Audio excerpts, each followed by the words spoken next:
मारवाड़ी एक ऐसी कम्युनिटी जो इस देश के 40 से 45% बिजनेसेस चलाती है। ओरिजिनली ये आते हैं राजस्थान के एक बड़े एरिया मारवाड़ से, इसीलिए इन्हें मारवाड़ी कहते हैं। शुरू से इन लोगों की पैसे और बिजनेस पर पकड़ बहुत मजबूत है। पर हैरानी की बात यह है कि ये कोई बहुत ज्यादा अच्छे एजुकेशनल बैकग्राउंड से नहीं आते। ये सोशली भी थोड़े कंजर्वेटिव होते हैं और तो और इंडस्ट्री में भी ये बहुत लेट आए थे। इंडस्ट्री में देखा जाए तो सबसे पहले बंगाली लोग आए थे। वो एजुकेशन वाइज भी मारवाड़ियों से बहुत आगे थे और सोशली भी मॉडर्न थे। बट आज अगर इंडस्ट्रियल सेक्टर में देखा जाए तो बंगाली दूर दूर तक नजर नहीं आते। वहीं मारवाड़ी बहुत बड़ा रोल प्ले करते हैं इस सेक्टर में। अब एक मारवाड़ी की पहचान क्या है, इसे समझते हैं। पहली चीज, ये लोग सिंपल कपड़े पहनते हैं, फैंसी कपड़ों से दूर ही रहते हैं। फिर सोना बहुत होता है इनके पास, गले में गोल्ड चेन होती है, हाथ में उंगलियों से ज्यादा अंगूठियां पहनते हैं और बड़ा ही मीठा बोलते हैं। आप जाओ कभी राजस्थान, देखोगे तो पता चलेगा हुकुम हुकुम करके बात करते हैं, सामने वाले को इज्जत देते हैं, ऐसा लगेगा जैसे आप कहीं के राजा हो। ये खासियत है मारवाड़ियों की। इसके अलावा ये लाइफस्टाइल पर ज्यादा खर्चा नहीं करते। ऐसा नहीं है महंगी घड़ी लेनी, बड़ी गाड़ी लेनी, नहीं, सिंपल रहते हैं। आप इनका रहन सहन देख के बता ही नहीं सकते कि अमीर है या गरीब। इसके अलावा ये लोग फालतू ट्रैवल भी नहीं करते। घर में बच्चे को बुखार है, डॉक्टर के पास ले जाना है, ले जाएंगे। फिर बच्चे को कहेंगे तू यहाँ डॉक्टर भाई जी के पास बैठ, तब तक मैं राशन ले आता हूँ। गए थे बच्चे का इलाज कराने, साथ में राशन भी ले आए। ये है मारवाड़ी दिमाग जो टाइम और पैसा दोनों बचा लेता है। अब आते हैं बिजनेस पर। इनका बिजनेस करने का तरीका बहुत पुराना और असरदार है। Mainly Marwari joint family businesses चलाते हैं, जहां अगर मानो पिताजी की मिठाई की दुकान है तो उसमें बड़ा बेटा काउंटर पे मिठाई पैक करेगा, उससे छोटे वाला मिठाई बनाएगा, सबसे छोटे वाला टेबल साफ करेगा और खुद पिताजी गल्ले पर बैठेंगे। यानी सारे फैमिली के लोग मिलकर बिजनेस चलाते हैं। इससे होता क्या है, एक तो लेबर कॉस्ट जीरो हो जाती है, दूसरा ज्यादा टाइम तक काम हो सकता है क्योंकि सब घर के आदमी है, और तीसरा क्वालिटी मेंटेन रहती है क्योंकि सभी के सभी एज अ ओनर काम कर रहे हैं। तो ज्यादातर मारवाड़ियों का यही तरीका होता है बिजनेस शुरू करने का। इसके अलावा इंडिया में जो भी बड़े बिजनेसेस हैं like D mart, Haldiram's, Lenskart, Myntra, OYO, Zomato, Flipkart, सब के सब मारवाड़ियों के हैं। तो कुछ तो सीक्रेट्स होंगे इन लोगों के पास जो ये लोग पिछले कई सालों से पैसे बनाने में टॉप की कम्युनिटीज में आते हैं, और आज की इस वीडियो में हम उन्हीं सीक्रेट्स को जानेंगे। तो चलो फिर। फर्स्ट है अपॉर्चुनिटी सीकर। 2005 में फोर्ब्स मैगजीन ने टॉप 3 रिचेस्ट लोगों को रैंक किया था। उस वक्त नंबर 1 पर थे माइक्रोसॉफ्ट के फाउंडर बिल गेट्स, नंबर 2 पर थे इन्वेस्टर वॉरेन बफेट और नंबर 3 पर थे स्टील इंडस्ट्री के रूलर लक्ष्मी मित्तल, जो एक मारवाड़ी बिजनेसमैन थे। जहां बिल गेट्स अपना पैसा कंप्यूटर टेक्नोलॉजी में लगा रहे थे, उसी टाइम लक्ष्मी जी अपना पैसा स्टील इंडस्ट्री में लगा रहे थे। उन्होंने जब स्टील में अपना कैपिटल इन्वेस्ट किया था तो उस वक्त इंडस्ट्री बहुत बुरा परफॉर्म कर रही थी, क्योंकि स्टील में रॉ मटेरियल की प्राइस भी मार्केट डिसाइड करती है और फिनिश्ड प्रोडक्ट की प्राइस भी आप तय नहीं कर सकते। ऐसे में इस बिजनेस में घुसना ही बड़ा रिस्क का काम था, प्रॉफिट निकालना तो दूर की बात। पर मित्तल साहब ने तय कर लिया था। 1976 में उन्होंने स्टील मिल सेटअप की और सारी प्रॉब्लम्स के बावजूद उन्होंने one of the largest and profitable steel business build किया। अब सवाल ये उठता है कि कैसे?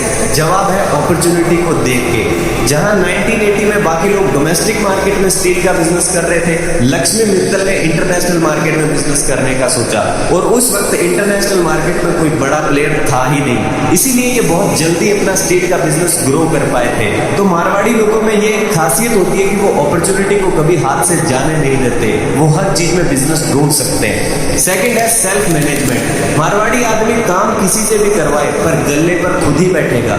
जो भी हिसाब किताब होगा एक एक रुपए का वो खुद करेगा। पैसे के मामले में ये किसी पर भरोसा करते ही नहीं है। मारवाड़ी गले से इतना चिपकता है जितना एक बच्चा दूध की बोतल से। इस पर एक छोटा सा इंसिडेंट है, आपको सुना देता हूँ। एक बार एक मारवाड़ी अपनी दुकान में बैठा गले के पीछे पैसे गिन रहा था। ऐसे में एक भिखारी बाहर रास्ते से गुजर रहा था। उसने देखा इस मारवाड़ी को और बोला, साहब कुछ रुपया पैसा मिल जाता तो अच्छा रहता, 2 दिन से कुछ खाया नहीं है। उसने कहा जाओ यहाँ से, कोई पैसा नहीं है। भिखारी थोड़ा जिद्दी था, जैसे कि वो अक्सर होते हैं, तो उसने फिर कहा, साहब पैसे नहीं है तो कुछ खाने को ही दे दो। मारवाड़ी ने कहा, बोला ना कुछ नहीं है मेरे पास, चले जाओ यहाँ से। भिखारी ने कहा, अगर कुछ नहीं है तुम्हारे पास तो तुम अंदर क्या कर रहे हो? मेरे साथ बोलो, जो मिलेगा आधा आधा बांट लेंगे। कहने का मतलब दुनिया इधर से उधर हो जाए वो गले से नहीं हिलेगा।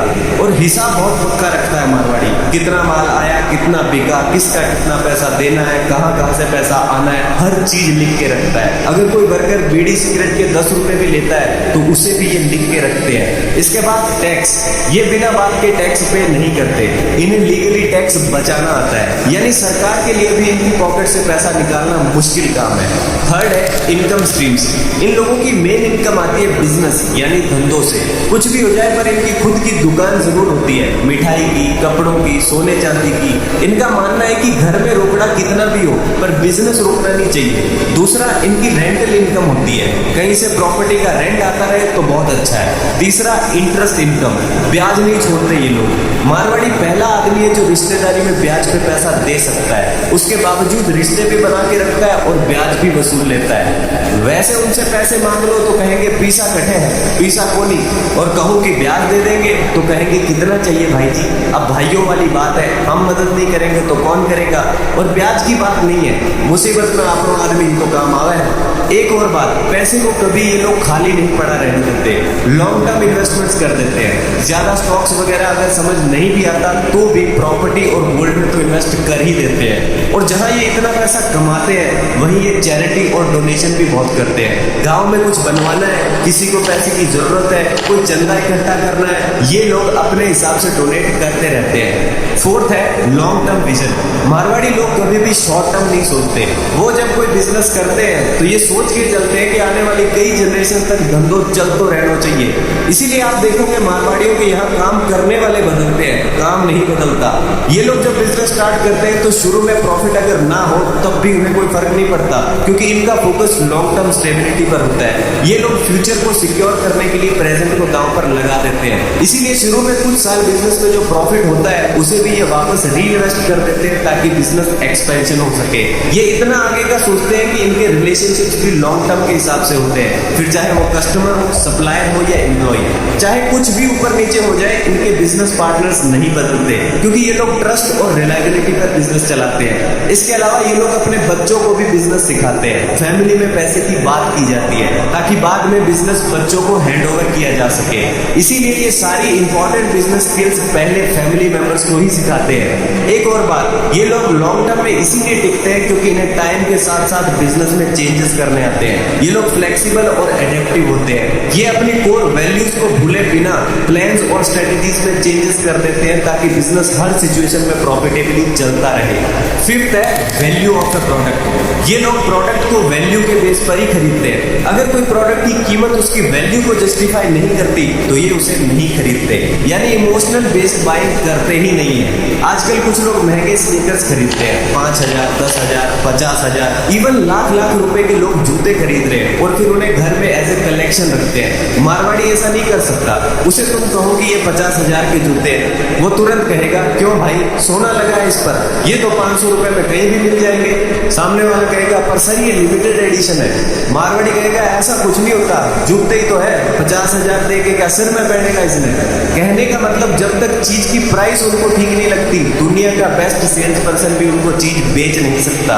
और महंगे में बेचना तो दूर, मारवाड़ी अगर अपनी पे आ जाए तो तुम उसे नॉर्मल प्राइस पर भी नहीं बेच सकते, क्योंकि वो किसी भी चीज को खरीदते समय दुकानदार को निचोड़ देता है। वो हर चीज में नेगोशिएशन करता है, उसको हर चीज कम प्राइस में चाहिए। वो जब कुछ खरीदते हैं तो प्रोडक्ट के फीचर्स वगैरह पर ज्यादा ध्यान नहीं देते, उनका फोकस होता है प्राइस पर कि कहीं चीज महंगी तो नहीं है। दुकानदार लाख कहे कि भाई जी यही सही प्राइस है, इससे कम में नहीं होगा, फिर भी उससे कहेंगे कि देख ले, भाईचारे वाली बात है, हम तो तेरे पास ही आए हैं, बाकी तारी मर्जी।